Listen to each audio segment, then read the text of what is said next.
चलिए जानते हैं हरियाणा की 25 बड़ी खबरों को सिर्फ 10 मिनट में। लेकिन उससे पहले वीडियो को लाइक और चैनल को सब्सक्राइब जरूर करें।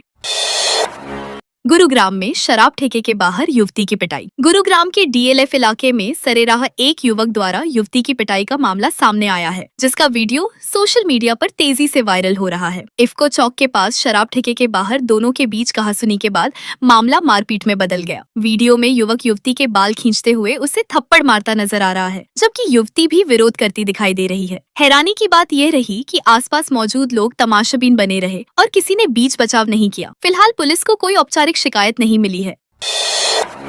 पूर्व सरपंच के घर 17 राउंड फायरिंग। यमुनानगर में पूर्व सरपंच के घर पर बाइक सवार 3 बदमाशों ने ताबड़तोड़ फायरिंग कर सनसनी फैला दी। हमलावरों ने करीब 16 से 17 राउंड गोलियां चलाईं, जिससे पूरे इलाके में दहशत फैल गई। फायरिंग की आवाज सुनकर बाहर आए पूर्व सरपंच के साले पर भी हमला किया गया, लेकिन वह बाल बाल बच गया। घटना का वीडियो भी सामने आया है, जिसमें नकाबपोश बदमाश फायरिंग करते दिख रहे हैं। पुलिस ने मौके से 17 खोखे बरामद किए हैं और मामला दर्ज कर जाँच शुरू कर दी है। प्रारंभिक जाँच में ठगी और गैंगस्टर एंगल की भी आशंका जताई जा रही है।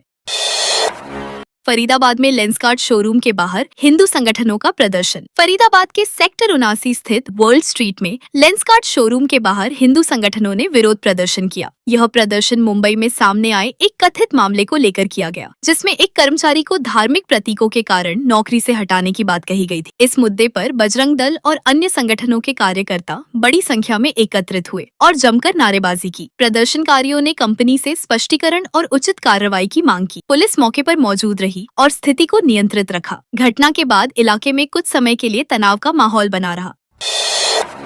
वीडियो वायरल होने पर चंडीगढ़ में जज सस्पेंड। चंडीगढ़ में एक जज का वीडियो वायरल होने के बाद पंजाब एंड हरियाणा हाईकोर्ट ने उन्हें सस्पेंड कर दिया है। साथ ही उनका तबादला रोहतक कर दिया गया है। चीफ जस्टिस के आदेश के तहत अनुशासनात्मक कार्रवाई करते हुए यह कदम उठाया गया। जज ने आरोप लगाया है कि उनका मोबाइल खो गया था और किसी ने मॉर्फ्ड वीडियो बनाकर उन्हें ब्लैकमेल किया। इस मामले में पुलिस ने एक वकील को गिरफ्तार भी किया था, जिसे बाद में जमानत मिल गई। हाईकोर्ट ने जांच पूरी होने तक जज का मुख्यालय हरियाणा में तय किया है और मामले की गंभीरता से जांच जारी है। राइटर मधु किश्वर मामले में नया मोड़। प्रसिद्ध लेखिका मधु किश्वर से जुड़े वायरल वीडियो मामले में नया मोड़ आ गया है। चंडीगढ़ पुलिस द्वारा दर्ज एफआईआर में दिख रहे दंपति ने जांच में सहयोग करना शुरू कर दिया है। वहीं मधु किश्वर को पहले नोटिस के बावजूद पेश न होने पर पुलिस ने दूसरा नोटिस जारी कर 25 अप्रैल को उपस्थित होने के लिए कहा है। लेखिका ने आरोप लगाया है कि पुलिस ने उन्हें एफआईआर की कॉपी नहीं दी, जिससे सवाल खड़े हो रहे हैं। अब इस मामले में अगला कदम 25 अप्रैल को उनके पेश होने पर निर्भर करेगा। पुलिस पूरे मामले की गहन जांच कर रही है।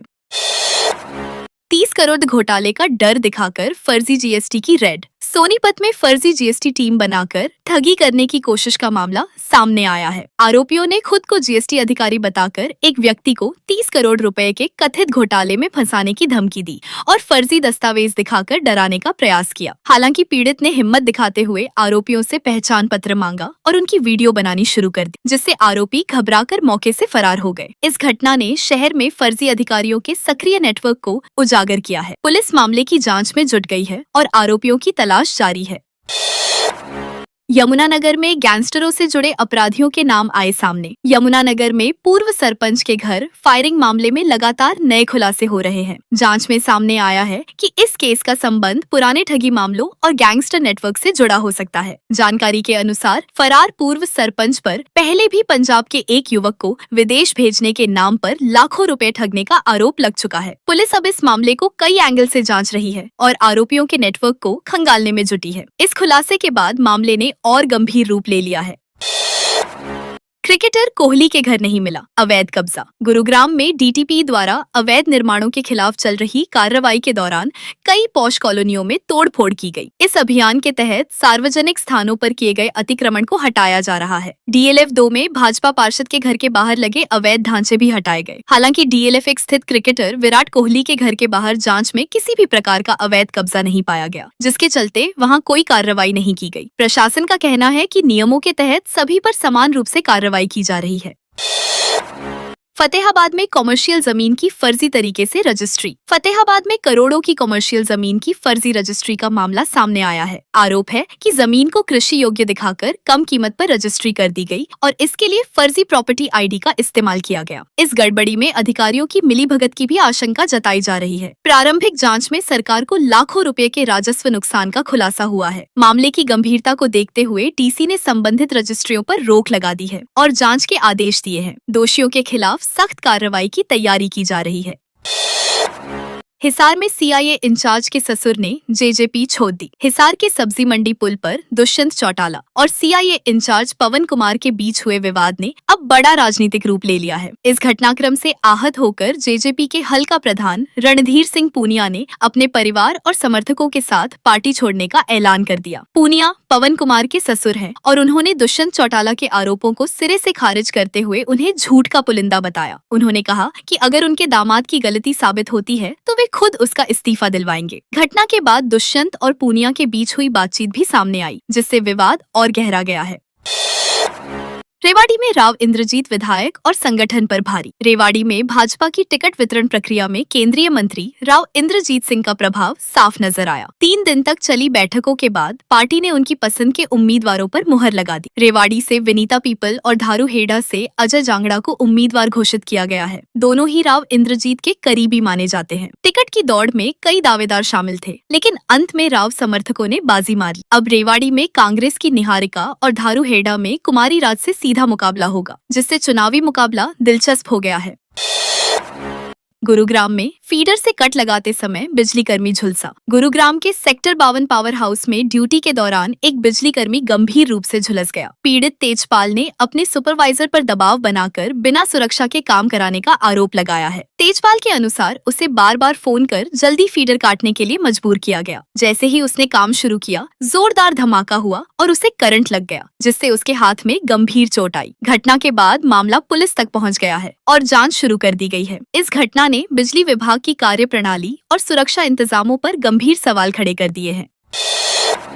54 करोड़ के जीएसटी घोटाले में परम गुरु को झटका। हिसार में फ्यूचर मेकर कंपनी से जुड़े 54 करोड़ के जीएसटी घोटाले में कंपनी के सीएमडी राधेश्याम और एमडी बंसीलाल को बड़ा झटका लगा है। कोर्ट ने उनकी जमानत याचिका खारिज कर दी है। आरोपियों ने दलील दी थी कि तय समय में ट्रायल पूरा नहीं हुआ, इसीलिए उन्हें जमानत मिलनी चाहिए, लेकिन कोर्ट ने इसे नहीं माना। अब इस मामले में अगली सुनवाई 27 अप्रैल को होगी। वहीं राधेश्याम की अंतरिम जमानत को बढ़ाने को लेकर अलग से सुनवाई चल रही है। यह मामला प्रदेश के बड़े आर्थिक घोटालों में शामिल माना जा रहा है। कुरुक्षेत्र में 22 घंटे बाद किसान का अंतिम संस्कार। कुरुक्षेत्र के हलालपुर गांव में किसान लाभ सिंह का करीब 22 घंटे बाद अंतिम संस्कार किया गया। परिजन वीजा एजेंट और अन्य आरोपियों की गिरफ्तारी की मांग को लेकर अड़े हुए थे और शव को सड़क पर रखकर प्रदर्शन की चेतावनी दी थी। पुलिस ने लिखित आश्वासन दिया कि जल्द ही आरोपियों को गिरफ्तार किया जाएगा। इसके बाद परिजन अंतिम संस्कार के लिए राजी हुए। बताया जा रहा है कि लाभ सिंह ने वीजा एजेंट से परेशान होकर जहर निगल लिया था, जिसके बाद इलाज के दौरान उनकी मौत हो गई। इस घटना ने एजेंटों की धोखाधड़ी को लेकर गंभीर सवाल खड़े किए हैं।